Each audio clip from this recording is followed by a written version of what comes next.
शादाब, तेरे वही का स्टेटस चेक कर। 1 मिनट। नए साल की बहुत बहुत मुबारकबाद। किस बात की मुबारकबादी दे रहा है तू ये? मुहर्रम में नया साल लगता है ना अपना। आज मुहर्रम आते ही हैप्पी न्यू ईयर, नए साल की मुबारकबाद। नया साल है ना इसलिए। करबला में नबी का घर लूट गया, इस बात की मुबारकबादी। इमाम हुसैन को शहीद कर दिया गया, इस बात की मुबारकबादी।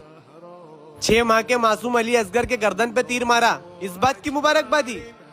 नबी की औलादों के जनाजों पर घोड़े दौड़ाए गए, इस बात की मुबारकबादी। नबी के घर की बेटियों को बेपर्दा कर दिया गया और उनके कानों से बालियां खींच ली गई, इस बात की मुबारकबादी। जरा सोच करबला में हुआ क्या था, एहसास कर करबला को। भाई डिलीट कर दिया। इमाम हुसैन ने फरमाया, अगर तुम्हें दुनिया में शिद्दत से गम मिले तो मेरे गम को याद कर लेना, तुम्हारे गमों का वजन कम हो जाएगा। ये गमे हुसैन है भाई।